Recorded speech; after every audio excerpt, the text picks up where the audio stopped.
David Carradine stands alone in Bruce Lee's film studio in Hong Kong at midnight when an old man appears from the shadows.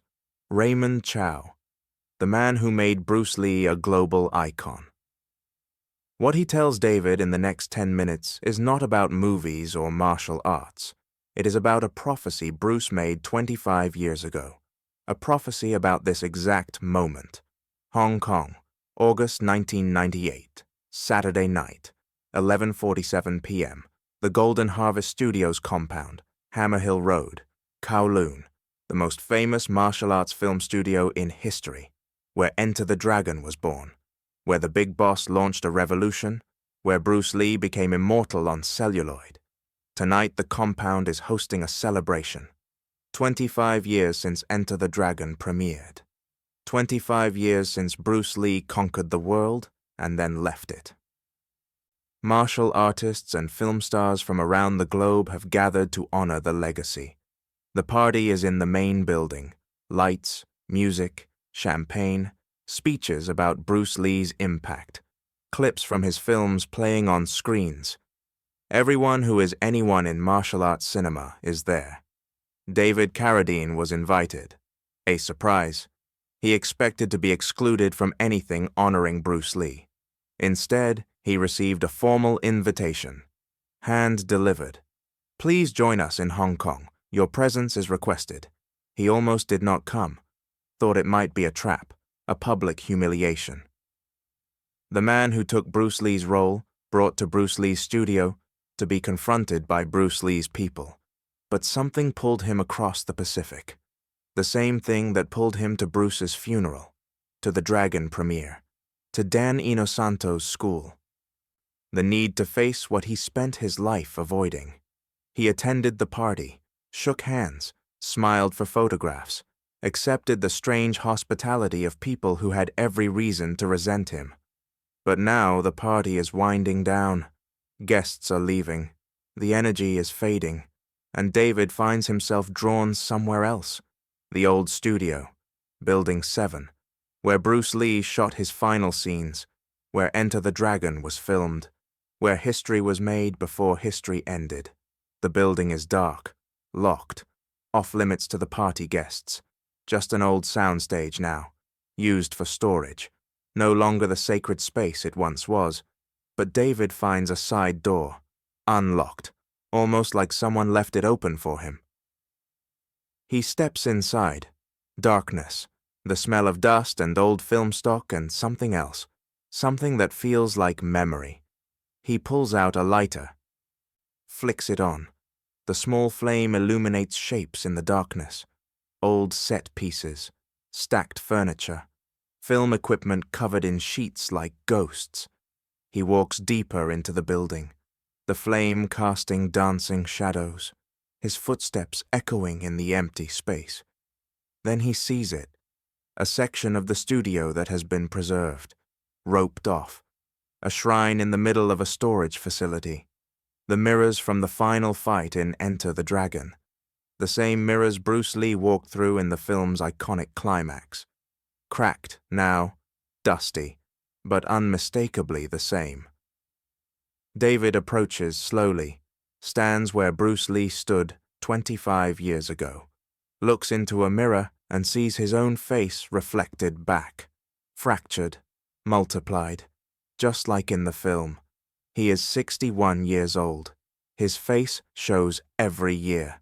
The drinking, the drugs, the failed marriages, the career ups and downs, all of it written in the lines around his eyes. But in this moment, in this mirror, in Bruce Lee's studio, he sees something else. He sees the young actor who took a role in 1972, who did not know what he was taking, who spent 3 seasons pretending to be something he was not, who carried the guilt of that pretending for 26 years. He speaks out loud, to no one, to Bruce Lee's ghost. I never meant to take anything from you. I just wanted to work. I just wanted to act. They gave me the role, and I said yes. Anyone would have said yes. His voice echoes in the empty studio. But I know what it cost you. I know what Hollywood did. I know I benefited from your pain, and I am sorry. I have been sorry every day since I found out what really happened. He touches the mirror. The glass is cold. I tried to honor you, tried to carry your creation with respect, tried to say your name whenever I could, but I do not know if it was enough. I do not know if anything could ever be enough. A voice from the darkness. It was enough. David spins around, nearly drops the lighter. A figure emerges from the shadows. An old Chinese man, late 70s, white hair, simple suit, moving with the careful precision of someone who has spent a lifetime around film sets. Raymond Chow, the founder of Golden Harvest Studios, the man who signed Bruce Lee when Hollywood rejected him, the man who made Enter the Dragon, the man who was with Bruce the week before he died. David recognizes him from photographs, from the party earlier, from documentary footage about Bruce Lee's life. Mr. Chow. Raymond walks closer. His face is kind, not accusatory, not hostile, just tired and knowing.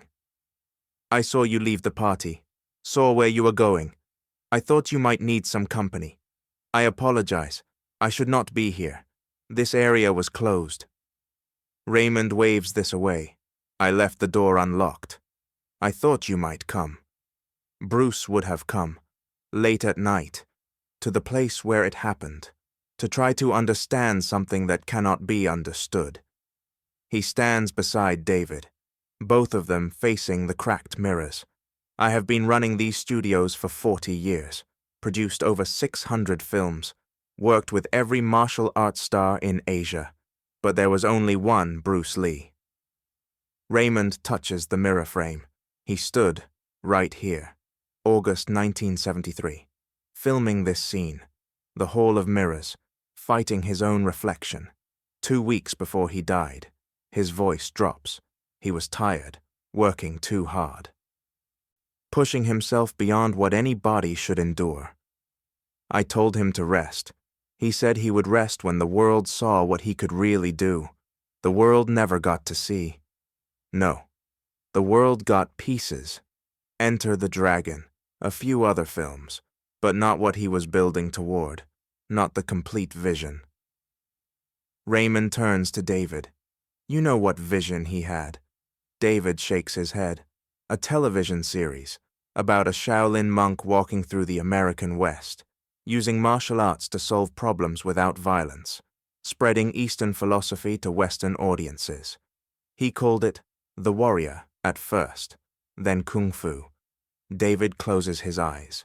Then Hollywood said he was too Chinese, could not lead an American television show, would not be accepted by American audiences. So they took his concept and gave it to you. I know. Do you know what Bruce did when he found out? Came back to Hong Kong, made Enter the Dragon. Before that, the night he found out, he came here, to this studio, stood in front of these same mirrors, talked to his reflection for 3 hours. What did he say? Raymond is quiet for a moment, remembering. I was here, working late, heard him talking, thought he was rehearsing, but he was not rehearsing. He was processing, working through something. Raymond looks at David. He talked about you, the actor they chose instead. He said he should hate you, said it would be easy to hate you, said hatred was available whenever he wanted it. But then he said something else. He said hatred is a cage. He said if he hated you, he would be trapped in that cage forever, defined by what he lost instead of what he could build. Raymond almost smiles. He said you would carry his creation to millions of people, said those people would learn something about Eastern philosophy they never would have learned otherwise, said you would become a bridge between cultures, even if you did not know you were a bridge. David cannot speak. He said someday you would come here, to this studio, to these mirrors, to stand where he stood. And when you did, he wanted you to know something. What? Raymond puts his hand on David's shoulder.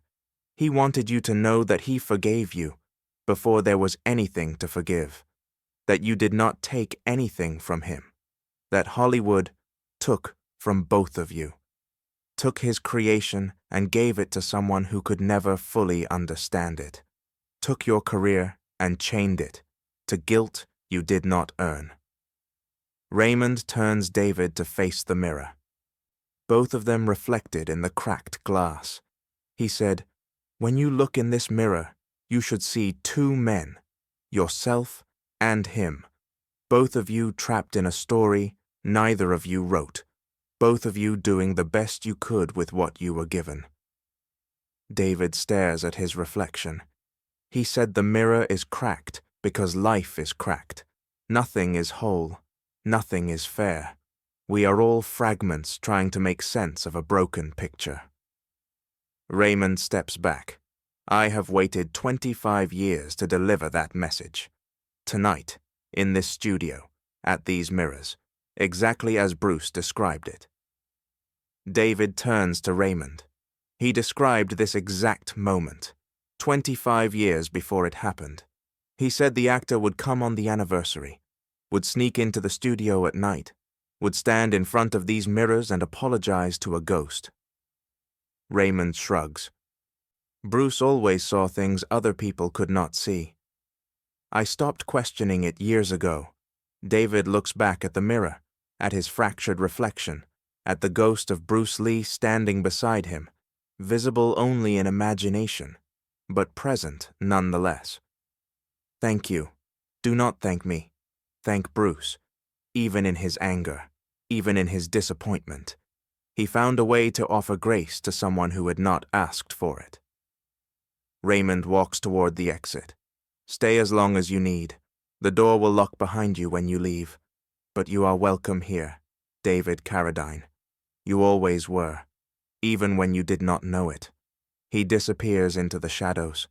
David stands alone in front of the mirrors, the lighter flame flickering, his reflection staring back at him. He stays for 2 hours, talking to the ghost, thanking him, asking questions that have no answers. Making peace with a man he never met, but has known his entire adult life.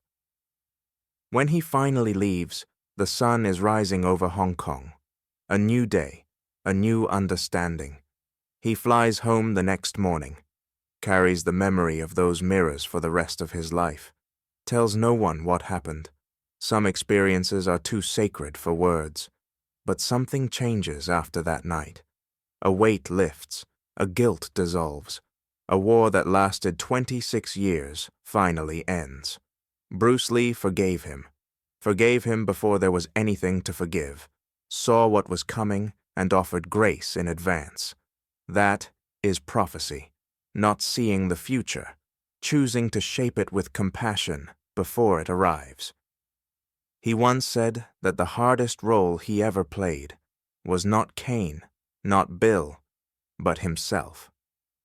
A man caught between what he pretended to be and what he wanted to become. And maybe that is why his story still resonates, because we all know that feeling, the gap between the mask and the face beneath it. Is there a moment in your life where someone saw through your mask, or a moment where you finally took it off yourself? David Carradine walked through Hollywood for 50 years, carrying questions most people never ask out loud, about authenticity, about legacy, about what it means to be real in a world that rewards pretending. If you want to know the real stories, the ones they did not put in the interviews, you are in the right place. We are peeling back the curtain on the man behind the monk. If this story moved you, hit that like button. It helps more people discover these untold moments. Do not forget to subscribe to David Carradine, The Untold Path. We are just getting started. There are stories about the letter Kareem delivered, about the notes Bruce kept, and about the daughter who asked one question. You do not want to miss what is coming next. Leave a comment below. What is your favorite David Carradine role? And did you know he carried this much weight behind the calm? I will see you in the next video. Walk the path.